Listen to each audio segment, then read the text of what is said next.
Le 23 octobre 2025, l'Ukraine a lancé une frappe précise avec des missiles HIMARS ciblant la région de Kursk. La zone de rassemblement visée abritait des troupes nord-coréennes récemment arrivées déployées en Russie en réponse à l'appel à l'aide militaire de Kim Jong-un. En seulement 90 secondes, une tempête de feu s'est abattue comme un barrage tonitruant, engloutissant la position sans avertissement préalable. Trois canons d'artillerie nord-coréens Koksan, ainsi que leurs équipages complets, ont été totalement anéantis avant qu'un seul obus ne puisse être tiré. À 4h19, le matin du 23 octobre 2025 dans la forêt de Kursk, un groupe de reconnaissance Laika 100 appelé One a été déployé par l'Ukraine depuis une base avancée près de Si. Leur mission unique était de localiser, suivre et verrouiller un dépôt d'armes ainsi que plus de 3000 renforts nord-coréens qui venaient d'arriver en Russie. 3 jours plus tôt, 3000 soldats nord-coréens avaient franchi la frontière via le chemin de fer de Valoui, rejoignant les forces russes stationnées à Kursk, portant la présence nord-coréenne totale à plus de 15 000 soldats. Ils avaient apporté avec eux au moins 12 canons d'artillerie, Cannon M1978, chacun ayant une portée de tir dépassant 60 km que la Russie espérait utiliser contre les centres logistiques ukrainiens de Sunomi et Pava. Les trois premières unités Koksan ont été secrètement déplacées dans la forêt de Kursk, disposées en formation triangulaire décalée pour réduire le risque de destruction simultanée. Des filets anti-drones, des boucliers contre les fragments d'acier et des toiles de camouflage tendues des véhicules aux cimes des arbres ont été rapidement déployés dans un effort pour transformer le site en une forteresse d'artillerie fantôme au cœur de la forêt. Mais avant que ces systèmes ne puissent tirer, l'Ukraine a frappé en premier.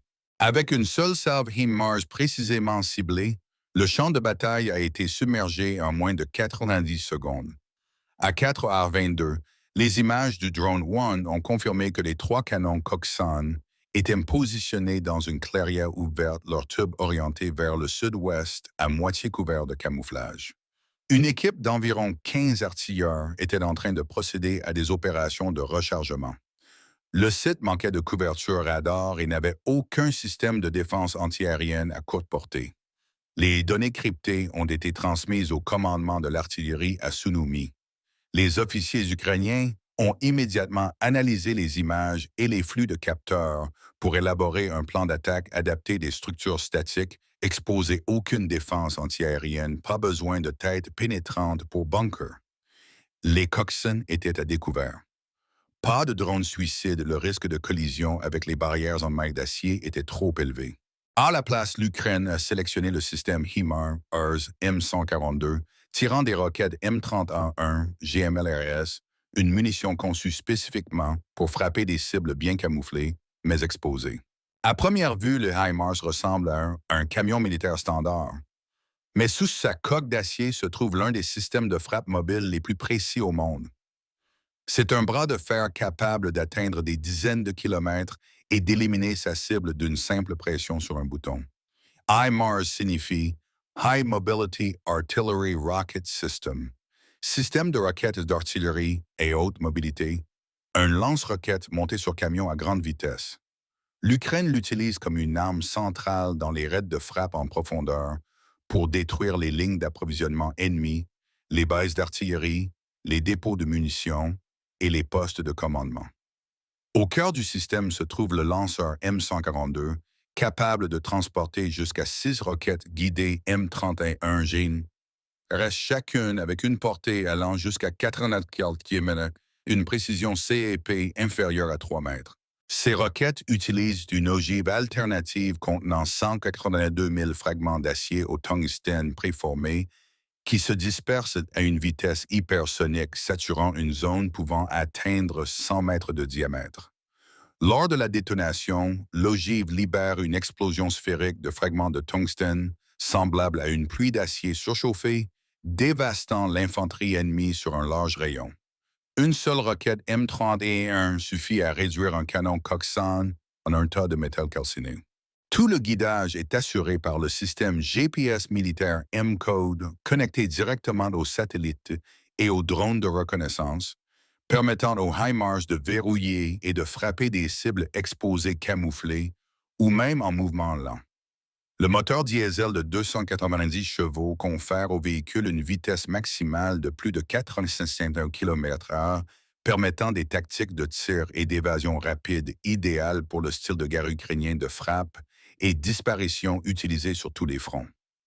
Après chaque salve, le HIMARS met moins de 2 minutes à se repositionner, rendant pratiquement impossible une réponse par tir de contre-batterie ou munitions rôdeuses sur le champ de bataille ukrainien. Le HIMARS n'est pas un symbole de force brute, mais un fantôme de vitesse de précision et d'imprévisibilité. Chaque fois qu'il apparaît, il n'y a ni coup de semonce, ni fusée éclairante, seulement une frappe chirurgicale et propre, puis le silence comme s'il n'avait jamais été là. Et dans la matinée du 23 octobre 2025, au cœur de la forêt de Kursk, l'Ukraine a une fois de plus démontré pourquoi le nom HIMARS inspire la peur dans le cœur de chaque unité d'artillerie ennemie. Sur l'écran tactique de la 27e brigade d'artillerie, l'icône, cible de haute valeur, s'est allumée instantanément.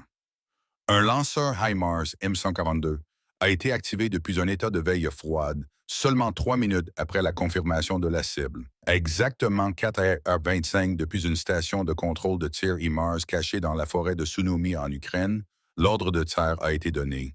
Le signal de tir a été transmis via un canal UHF à saut de fréquence changeant constamment pour éviter l'interception ou le brouillage russe. Le HIMARS est passé en mode de tir semi-automatique. Le pas de lancement numéro 1 est lentement pivoté à un azimut de sous-tensivu 3 degrés nord-est. L'angle d'élévation a été réglé à 53 degrés optimal pour une trajectoire semi-balistique à arc élevé. Le système de guidage GPS M-Code s'est parfaitement synchronisé avec le relais de ciblage du drone. Conditions météorologiques, vent de sud-est à 4 mètres de moyenne, température de 2 degrés. Idéal pour une trajectoire stable et une portée précise. En 3-6 secondes, le verrouillage de la cible était complet. Le doigt de l'officier d'artillerie est légèrement effleuré la gâchette numérique. Tous les systèmes étaient prêts attendant seulement le signal vert final. À 4h26 minutes et 15 secondes, la première roquette M30A1 a été lancée. Elle a jailli du pod de lancement numéro 1, traversant le brouillard matinal au-dessus de la forêt de Kursk. En 3 secondes, elle a atteint une vitesse de 2700 km/h à une altitude de 11 000 mètres, survolant les collines boisées de Tchernihiv en Ukraine, tout en évitant la détection par les radars russes au sol. La M31 a suivi une trajectoire quasi balistique à arc élevé montant rapidement avant de plonger presque verticalement vers sa cible. Cette trajectoire augmentait à la fois la précision et la survivabilité en minimisant les fenêtres d'interception. À sa 1500 mètres d'altitude, le drone de reconnaissance continuait de verrouiller la cible et de maintenir un flux de guidage lié par satellite.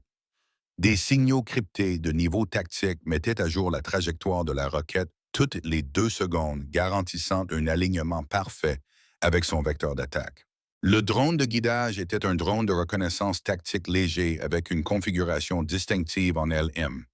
Il était équipé d'un module de transmission de données à haute vitesse en mode rafale capable de télécharger un ensemble complet de données de ciblage en moins d'1 seconde avec une section radar équivalente à 0,5 mm, soit à peu près celle d'un grand oiseau marin.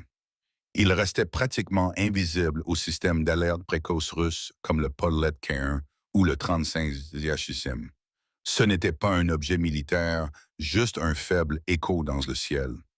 Mais de cette perturbation faible et inoffensive est venue la main, guidant une frappe de précision à longue portée, visant directement un dépôt d'armes russe. 18 secondes après le lancement, la M30A1 a atteint son apogée à 21 400 mètres. À cette altitude, la roquette a basculé vers le bas, passant à une plongée presque verticale à plus de 2500 km/h, transformant la gravité terrestre en un vecteur d'accélération militarisé. À 4h26 minutes et 50 secondes, la première M31 s'est abattue sur le complexe d'artillerie centrale. Son ogive alternative a détonné en plein air, libérant 182 000 fragments d'acier pyramidiaux à vitesse hypersonique, déchiquetant tout dans un rayon de 100 mètres. Le camion de munitions a été le premier touché, explosant en une boule de feu de plus de 10 mètres de haut. Un canon Coxswain de 160 mm à proximité a absorbé de multiples fragments. Son châssis s'est tordu, son tube a été déchiré, son système de visée et son moteur autopropulsé ont été complètement détruits, transformant le canon en une carcasse calcinée et inopérable. 7 membres d'équipage nord-coréens ont été projetés de leur position. Aucun n'a survécu. À 87 minutes et 7 secondes, la deuxième roquette M30A1 est frappée la batterie ouest. Bien qu'elle ait manqué le centre de 3 mètres, l'explosion en plein air a déclenché un balayage conique de fragments qui a saturé toute la position du canon. Un fragment est percé le chargeur de munitions du deuxième Coxswain. Un autre a détruit la lunette optique, brisant l'ensemble du système de contrôle de tir. La chenille arrière a été arrachée de son essieu. 2 artilleurs repositionnaient le tube. L'un s'est effondré instantanément. L'autre a rampé hors du compartiment de tir titubant, derrière une tranchée, avant de disparaître dans la fumée et la poussière. Son sort reste inconnu. Le deuxième canon, bien que non totalement détruit, a été définitivement désactivé. À 4h, 27 minutes et 50 secondes, la troisième roquette M31 a frappé directement le dernier camion de ravitaillement. L'explosion a brisé l'essieu porteur, faisant basculer le canon fortement sur sa droite. La culasse a été déchiquetée, le système d'élévation du canon a été brisé. 5 soldats nord-coréens en rotation de quart ont été violemment projetés. Aucun n'a eu le temps de réagir. Un survivant a tenté de fuir dans les bois, mais a été touché à la jambe par un fragment et s'est effondré après quelques pas. Durée totale de la frappe, un peu plus de 90 secondes, les 3 canons d'artillerie Coxswain éliminés, les 3 camions de munitions oblitérés, une unité d'artillerie nord-coréenne entière anéantie au cœur de la forêt de Kursk. Seulement 3 roquettes HIMARS d'une valeur inférieure à un demi-million de dollars ont infligé plus de 10 millions de dollars de dommages à la coalition russo-nord-coréenne, paralysant une formation de frappe entière. Quelques instants après les détonations, toutes les communications des 3 équipages de canons ont été coupées. Le poste de commandement avancé russe à l'ouest de Kursk a d'abord supposé une panne technique, mais en moins de 3 minutes, les drones ukrainiens ont transmis des images en temps réel, l'ensemble de la batterie annihilée. La Russie a immédiatement déployé des drones Orlan-10 et une équipe de réponse rapide, mais il était trop tard. L'équipe HIMARS s'était retirée. Les drones avaient atteint une altitude hors de portée de détection. C'était la 3e fois en moins de 2 semaines que l'artillerie canon nord-coréenne était détruite immédiatement après son déploiement.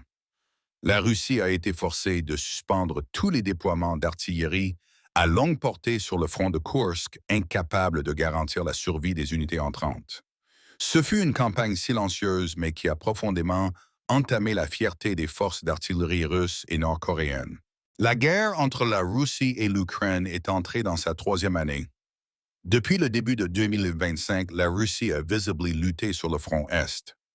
Dans un effort pour redresser sa position, Moscou a signé une série d'accords d'aide militaire avec Pyongyang, faisant venir plus de 15 000 troupes d'artillerie d'élite nord-coréenne ainsi que des centaines d'armes lourdes. Mais une question cruciale se pose désormais avec 15 000 soldats nord-coréens déployés en Russie.